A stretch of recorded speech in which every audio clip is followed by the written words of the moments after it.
Story 1. The traffic stop in Montana. I need to give you some context first because without it, this whole situation won't make sense. I'm 26 years old and back in 2022, I was working as a freelance photographer. I'd take jobs all over the country. Weddings, corporate events, nature photography for magazines. The pay was inconsistent, but I loved the freedom. In late July of that year, I got hired to shoot a wedding in Whitefish, Montana. Beautiful location, decent pay, and I'd never been to Montana before, so I was excited. The wedding was on a Saturday, and I drove up from Denver on Thursday to give myself time to scout locations and get settled. The drive was incredible. I took Highway 93 through Idaho and into Montana. Long stretches of open road, mountains in the distance, barely any traffic. I stopped in Missoula Thursday night, spent Friday scouting around Whitefish, and the wedding on Saturday went perfectly. Sunday morning, I packed up and started the drive back to Denver. I left around 10 a.m., planning to make it back by late evening if I pushed through with minimal stops. Everything was fine for the first few hours. I stopped for lunch in Missoula, filled up on gas, grabbed coffee. Back on the road by 2 p.m. Around 4:30, I was on a remote stretch of Highway 93, somewhere between Salmon and Challis, Idaho. This section of road is stunning but desolate. Rolling hills, scattered ranch houses, and long gaps between towns. The kind of place where you can drive for 30 minutes without seeing another car. I was going maybe 62 in a 55 zone, not recklessly fast but a little over. I had cruise control on, music playing, just enjoying the drive. That's when I saw the lights behind me. Red and blue flashing in my rearview mirror. My stomach dropped. I glanced at my speedometer, still showing 62. I cursed under my breath and started slowing down, pulling onto the shoulder. The vehicle behind me followed. As I came to a stop, I looked in my side mirror, trying to get a better look at the car. It wasn't a typical police cruiser. It was an older model SUV, dark blue or black, with lights mounted on the inside of the windshield. Not the full light bar you'd see on a marked police vehicle. Just the internal flashers. Unmarked car, I thought. Detective or state police investigator, maybe? I rolled down my window and waited, hands visible on the steering wheel like I'd been taught in driver's ed. The officer approached from the passenger side, which struck me as unusual. Most cops approach from the driver's side. He appeared at my window. Mid-40s maybe. Average height, wearing what looked like a dark uniform, though I couldn't see all the details from my angle. He was wearing sunglasses even though the sun was starting to get low in the sky. License and registration, he said. No greeting, no explanation for the stop. Can I ask why you pulled me over? I said, keeping my tone polite. License and registration, he repeated, same flat tone. I reached for my wallet and the glove compartment, moving slowly and deliberately. Handed him both documents through the window. He took them without a word and walked back to his vehicle. I sat there waiting, watching him in my mirror. He was sitting in his SUV looking down at something, my documents, I assumed.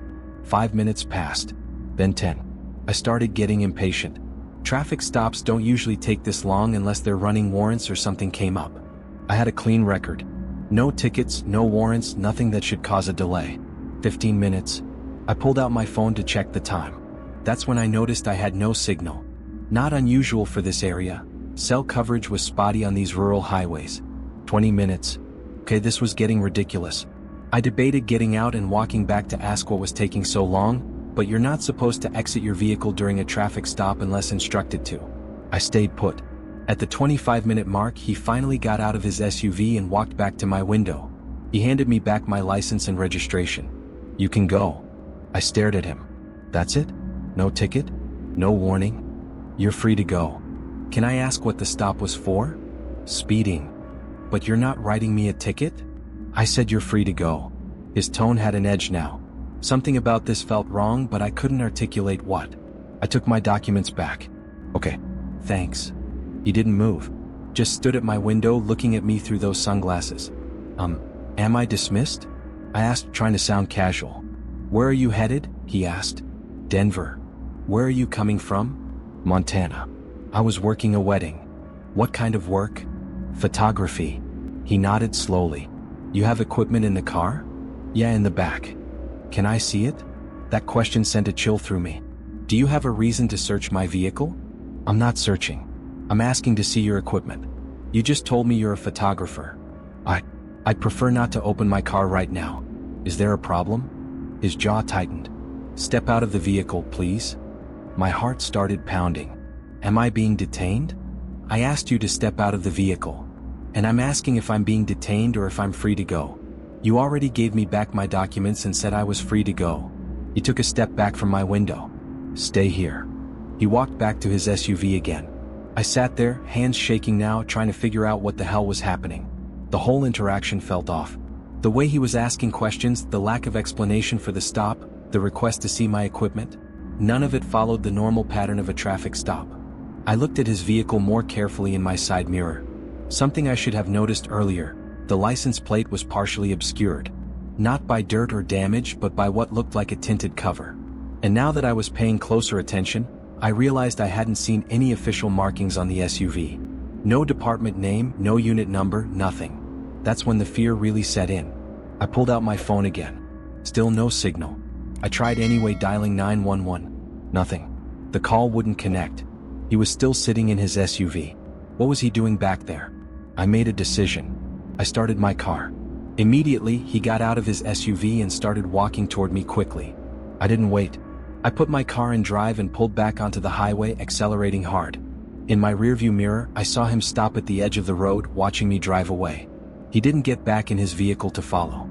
He just stood there. I drove for 10 miles before I saw another car. When I did, a pickup truck heading the opposite direction. I almost cried with relief. 5 miles later, I got cell signal back. I immediately called 911. The dispatcher answered. I explained what had happened. Pulled over by an unmarked vehicle, officer in dark uniform, unusual questions, refused to identify himself or explain the stop. She asked for my location. I told her. She said she'd dispatch a sheriff's deputy to meet me at the next town, which was Chalice. I drove straight there, pulled into a gas station parking lot, and waited. A Custer County sheriff's deputy arrived about 20 minutes later. I told him everything. Described the vehicle, the officer, the whole interaction. The deputy's expression got more serious as I talked.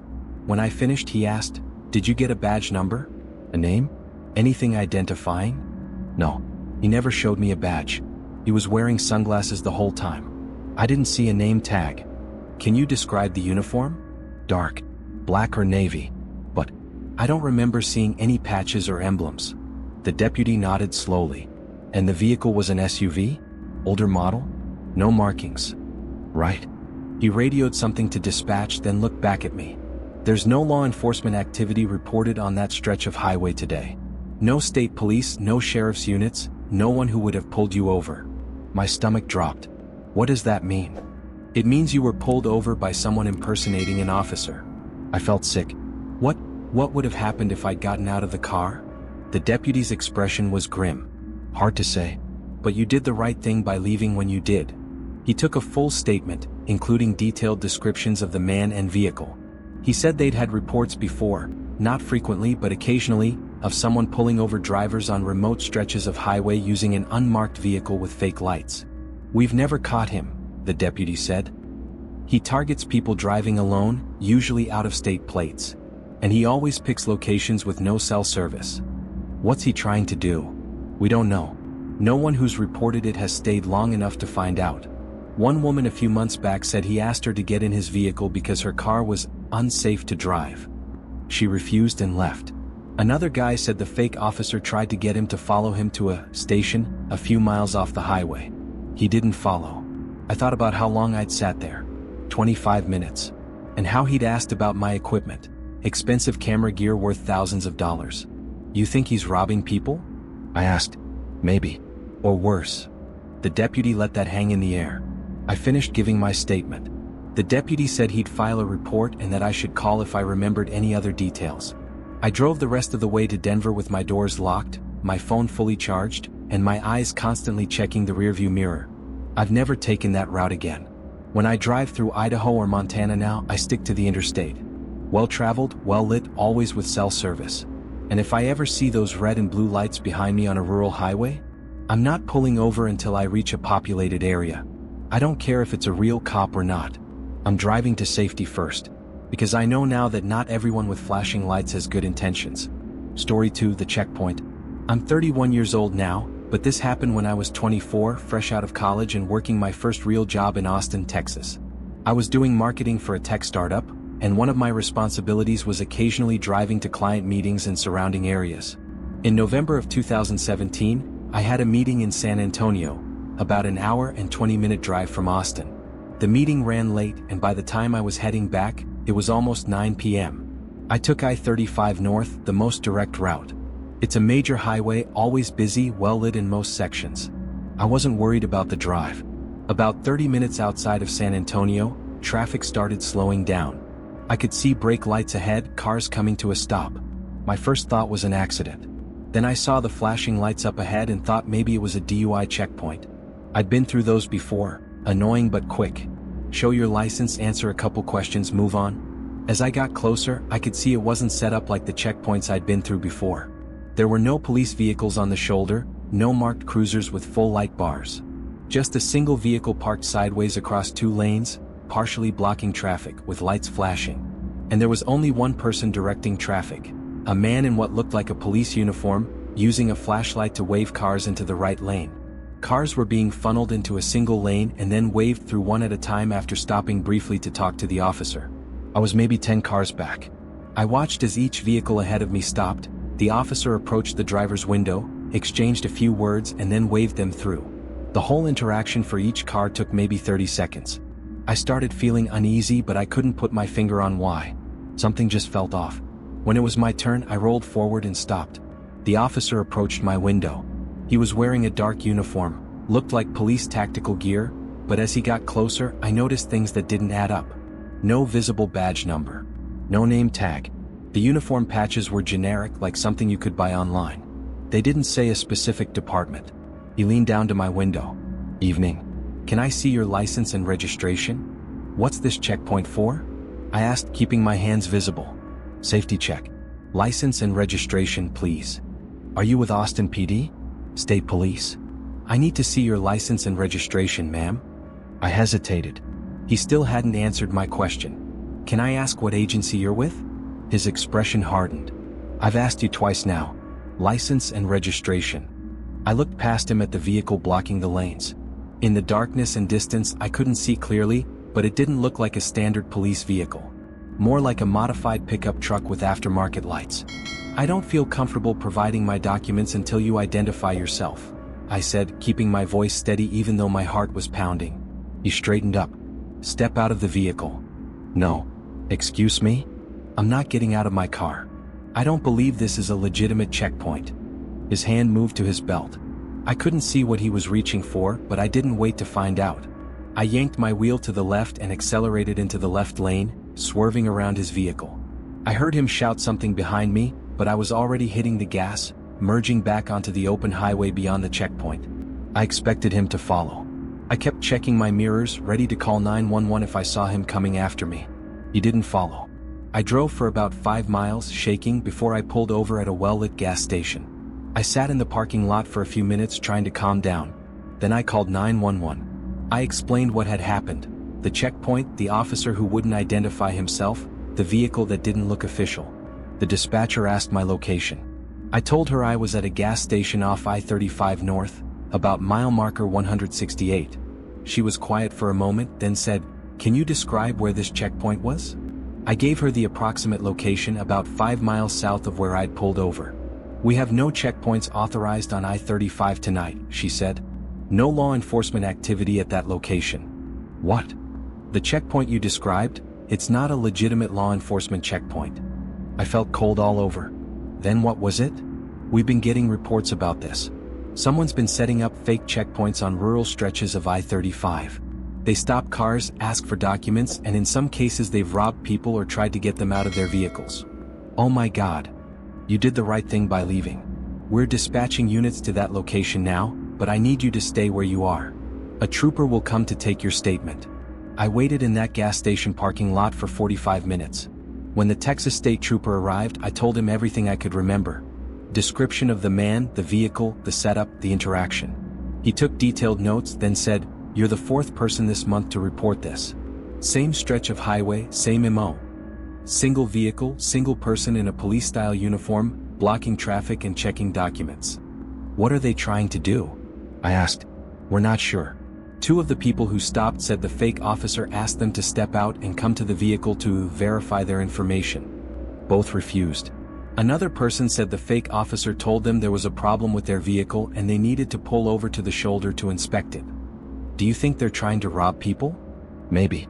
Or carjack them. Or worse. He paused. There's been a pattern in other states.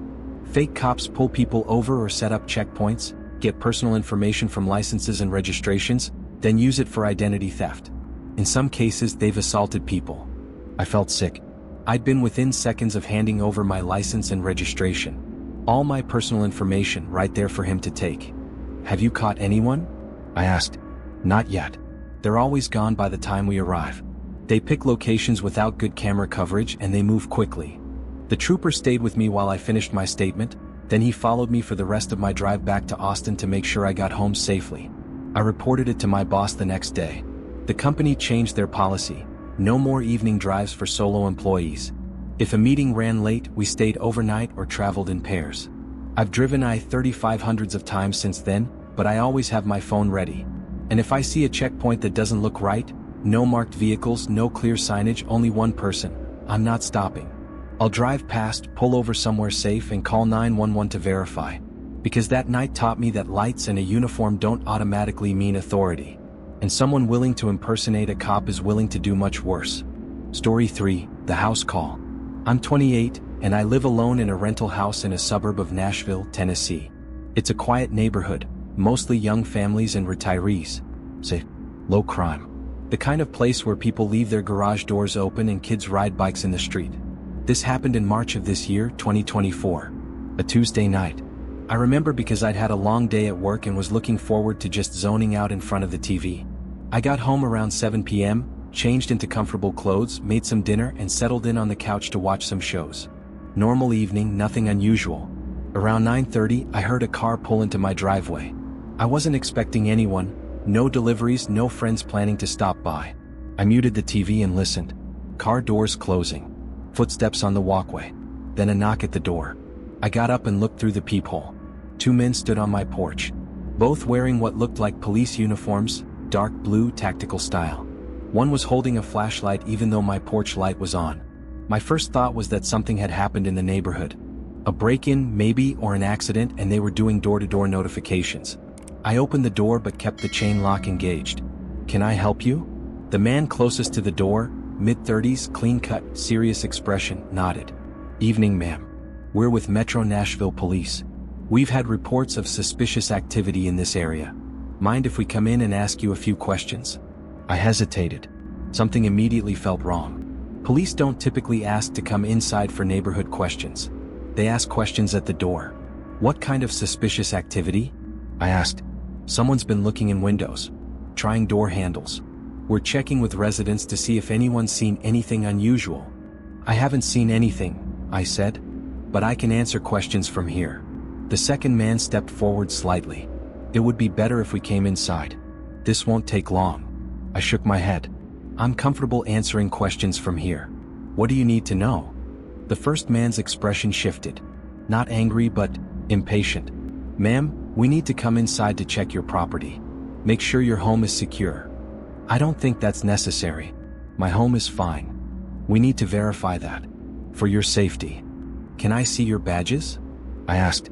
They both reached for their belts and held up what looked like badge wallets, flipping them open briefly before putting them away. It happened so fast I couldn't read anything. No names, no badge numbers, nothing. Can I see them again? I'd like to write down your badge numbers. The first man's jaw tightened. That's not necessary. We're just here to help. I appreciate that, but I'm not comfortable letting anyone inside without verifying they're actually police officers. Give me a second. I closed the door, not slamming it, just closing it calmly, and locked it. I pulled out my phone and called the non-emergency police number for Nashville. I explained the situation. 2 men in police uniforms at my door, asking to come inside, but something felt off. The dispatcher asked me to describe them and their vehicle. I looked out the window. Their car was in my driveway, a dark sedan, no markings, no light bar on top. I described everything to the dispatcher. She put me on hold. While I waited, I heard one of the men knock again. Harder this time. Ma'am, we need you to open the door. I didn't respond. The dispatcher came back. We have no units in your area right now. No activity reported on your street. The men at your door are not Metro Nashville Police.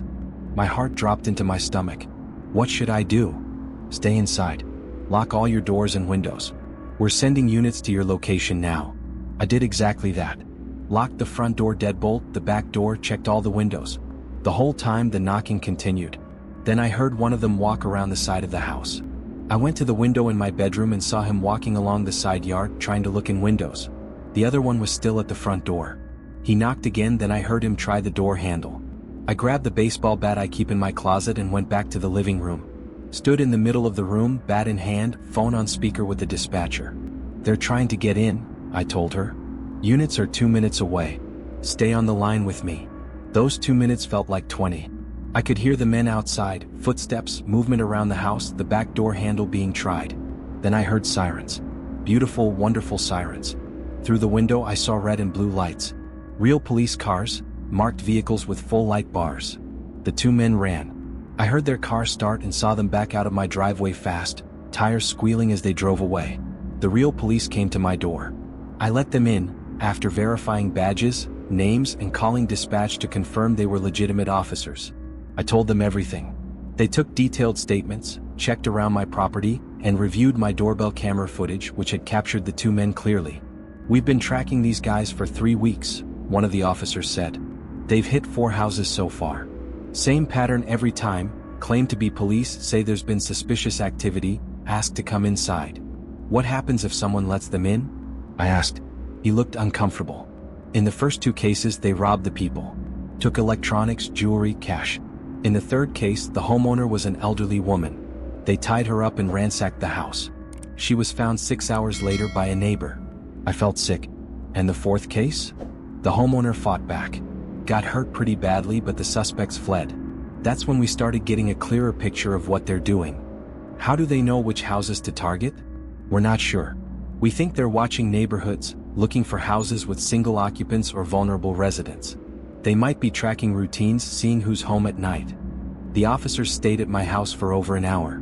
They checked everything, made sure my locks were secure, and gave me a direct number to call if I saw the men again. They never caught them. The 2 suspects disappeared and the case went cold. The car they'd been driving was found abandoned 2 days later. Stolen, of course. I installed a full security system the next week. Cameras at every entrance, motion sensors, the works. And I never opened my door to anyone in uniform, or claiming to be any kind of authority, without calling to verify first. Because those men knew exactly what they were doing. They knew the uniform would make me trust them. They knew most people don't question someone who says they're a cop. And if I had opened that door, if I had let them inside, I don't know what would have happened. But I know it wouldn't have been good. Thanks to Surfshark VPN for sponsoring this video. Stay safe out there, everyone. And remember, if something feels wrong, trust your instincts. Real police will understand if you need to verify their identity. Anyone who gets angry about you asking questions, that's a red flag. Stay vigilant. And I'll see you in the next one.